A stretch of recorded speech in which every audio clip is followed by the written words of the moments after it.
Assalamualaikum warahmatullahi wabarakatuh, sobat-sobat calon guru, selamat datang di channel calon guru.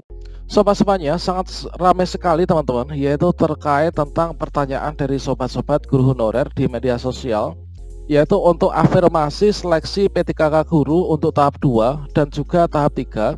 Ini apakah benar-benar dihapus sobat semuanya? Nah, sobat semuanya, pada video ini kita akan berbagi informasi terbaru, yaitu terkait tentang 6 jenis afirmasi ujian PTKK Guru tahap 2 dan juga tahap 3. Yang mana ini sudah diterapkan semenjak di tahap 1, teman-teman.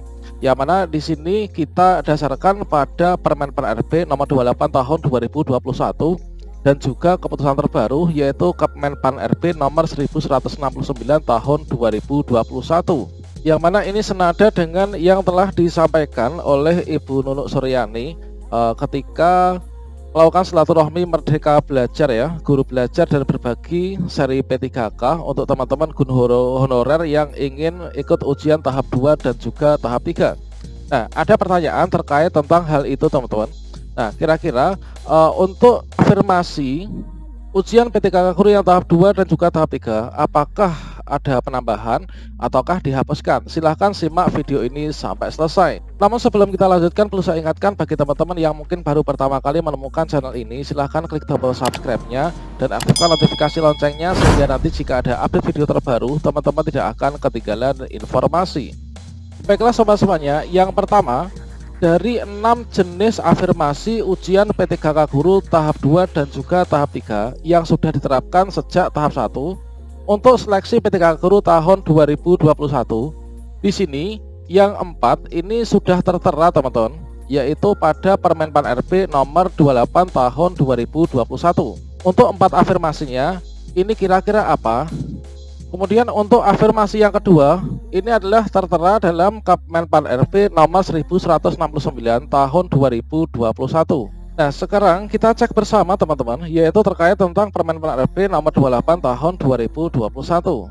Nah, di sini untuk afirmasi P3K Guru yang 4 ini tertera dalam Permenpan RB nomor 28 tahun 2021, tepatnya pada paragraf yang ke-6, yaitu penambahan nilai kompetensi teknis. Di sini di pasal 28 teman-teman, yaitu kompetensi teknis diberikan penambahan nilai dengan ketentuan sebagai berikut. Yang pertama, pelamar yang memiliki sertifikat pendidik linear dengan jabatan yang dilamar mendapatkan nilai tinggi sebesar 100% dari nilai paling tinggi kompetensi teknis. Nah, jadi di sini teman-teman, untuk sertifikat pendidik ini syarat cerdik supaya bisa diakui untuk afirmasi 100%. Ini adalah sertifikat pendidik yang linear ya, dengan jabatan yang dilamar. Ini teman-teman. Jadi tidak membedakan itu serdik apa gitu kan. Yang penting linear dengan jabatan yang dilamar. Ini nanti teman-teman bisa mendapatkan afirmasi ini. Tidak peduli itu apakah guru induk, guru non induk, lulusan PPG ataupun guru swasta yang memiliki sertifikat pendidik. Asalkan sertifikat pendidiknya ini linear, maka dapat afirmasi 100% teman-teman. Kemudian yang afirmasi kedua teman-teman, yang juga akan diterapkan di tahap 2 dan juga tahap 3, yaitu pelamar yang berusia di atas 35 tahun terhitung saat melamar dan berstatus aktif mengajar sebagai guru paling singkat 3 tahun 100 penerus sampai dengan saat ini. Berdasarkan data Dapodiknya, ini afirmasinya ini adalah 15% dari nilai paling tinggi teman-teman. Jadi di sini teman-teman, jika usianya lebih dari 35 tahun, nah untuk penghitungannya itu adalah ketika teman-teman saat melamar ya. Nah ini saat kemarin sebelum klik tombol akhiri pendaftaran, usia teman-teman ini di atas 35 tahun, maka teman-teman dipastikan mendapatkan afirmasi usia 35 plus ini teman-teman.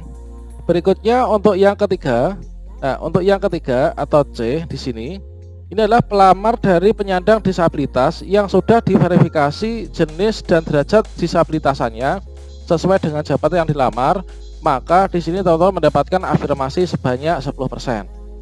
Nah, kemarin diminta untuk mengunggah link video aktivitas sehari-hari ketika melaksanakan tugas sebagai guru honorer ya. Itu adalah diverifikasi. Kemudian yang keempat, pelamar dari tenaga honorer kategori 2 dan aktif mengajar sebagai guru paling singkat 3 tahun secara terus-menerus sampai saat ini terdaftar di Dapodik, teman-teman afirmasinya ini adalah 10%. Berikutnya setelah dihitung untuk afirmasi, ini tentunya akan banyak sekali yang penuh ya nilainya. Nah di sini untuk poin kelima, dalam hal pelamar mendapatkan tambahan nilai sebagaimana dimaksud dengan huruf A sampai dengan D, ini kumulatifnya diberikan teknis tidak melebihi dari 100% ya, yaitu 500 poin. Contohnya seperti ini. Oke, contohnya seperti ini teman-teman, dari kawan saya. Nah, dari kawan saya ini beliau afirmasinya itu ada AB. Untuk afirmasi A, sertifikat pendidik saja ini mendapatkan afirmasi 500 ya. Nah, afirmasi 500. Kemudian masih ada nilai murni sekian ini 290. Kemudian masih ada afirmasi usia 35 tahun ke atas. Nah, di sini untuk nilai maksimalnya ini adalah 500.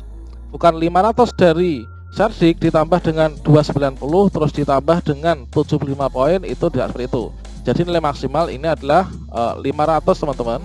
Sehingga kalau misalkan di sini kita buat dalam hitungan angka, jadi teman-teman yang memiliki sertifikat pendidik ini dapat afirmasi 100%, ini adalah 500 poin, mendapatkan nilai maksimal. Usia 35 plus ini 15%, artinya teman-teman mendapatkan tabungan nilai 75 poin. Disabilitas ini adalah 10%, kemudian mendapatkan jadinya 50 poin ya. Untuk K2 ini adalah 10%, juga 50 poin. Kalau misalkan teman-teman ini ada akumulasi, teman-teman ini usia 35 plus dan juga teman-teman ini masuk dalam kategori guru honorer K2, maka ditambahkan teman-teman dari 15 tambah 10, jadinya 125.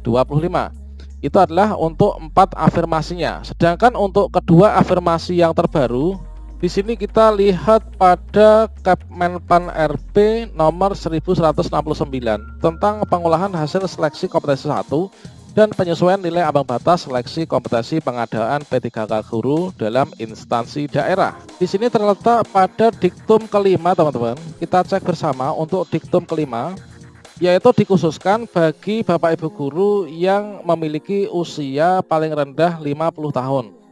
Jadi teman-teman yang usianya di atas 50 tahun, di sini untuk kompetensi teknisnya ini tidak ada, tidak dihitung gitu ya. Jadi diluluskan. Kemudian untuk yang di sini seleksi kompetensi manajerial dan juga sosiokultural ini diturunkan teman-teman, yaitu dari 130 ini menjadi hanya 110. Kemudian teman-teman untuk yang di sini wawancara ini adalah diturunkan menjadi 25. Yang awalnya di sini untuk yang seleksi manajerial sosiokultural itu adalah ambang batasnya 130. Ini untuk teman-teman yang usia 50 plus diturunkan menjadi 110. Nah, untuk wawancara awalnya 24, ini diturunkan menjadi hanya 20 saja. Nah, jadinya seperti ini teman-teman, yaitu untuk yang passing grade atau nilai ambang batas kategori 1 ini adalah sesuai dengan passing grade awal. Kemudian untuk yang ambang batas kategori 2 ini adalah untuk Bapak Ibu guru yang usianya ini adalah di atas 50 tahun, itu diturunkan menjadi 110 dan 20. Kemudian untuk yang kompetensi teknis di sini tidak dihitung. Jadinya diluluskan teman-teman. Kemudian untuk berikutnya, nah ini teman-teman, yaitu nilai ambang batas kategori 3. Dilahirkanlah nilai ambang batas kategori 3. Jadi untuk perankingan dalam sebuah formasi yang dilamar oleh sesama honorer, di sini kalau misalkan dari setiap pelamar itu tidak ada mendapatkan nilai ambang batas kategori 1, maka dicari yang mendapatkan nilai ambang batas kategori 2. Artinya teman-teman yang memiliki usia di atas 50 tahun. Kalau misalkan nilai ambang batas kategori 1 dan 2 ini tidak ada, maka barulah diambil nilai ambang batas kategori 3. Untuk nilai ambang batas kategori 3, ini untuk sosiokultural, manajerial, dan wawancara itu sama dengan yang pertama ini. Namun untuk nilai ambang batas yang teknis ini diturunkan teman-teman. Contohnya 260 jadi 210. Kemudian yang awalnya misalkan guru agama ya 325, ini adalah hanya 275 saja. Dan guru kelas SD awalnya 320 menjadi 270. Nah itulah teman-teman. Kemudian untuk penentuan nilai kelulusan itu adalah dicari dari ketiganya ya, di ranking dari yang pertama ambang batas kategori 1, kemudian ambang batas kategori 2, dan juga kalau di sini nggak ada, barulah masuk ambang batas kategori 3. Namun semuanya itu tetap nanti di ranking. Nah, itulah teman-teman terkait tentang mungkin teman-teman ini ada yang masih gundah ya. Apakah untuk seleksi P3K Guru tahap 2 itu masih ada afirmasi atau tidak? Jumlah afirmasinya berapa? Nah, jawabnya adalah seperti itu. Jadi, teman-teman tenang saja. Untuk afirmasi di tahap 2 dan juga tahap 3 ini masih berlaku. Selama Permen-Pan RB nomor 28 tahun 2021 dan juga di sini Kemenpan RB yang terbaru terkait tentang penyesuaian ambang batas terbaru ini belum dicabut atau diganti, maka semua itu masih bisa berlaku. Oke, ini adalah sesuai dengan yang disampaikan oleh Bu Nunuk Suryani ya. Nah, semoga bermanfaat teman-teman dan tetap semangat belajar. Semoga tahun ini menjadi rezeki kita bersama. Wassalamualaikum warahmatullahi wabarakatuh.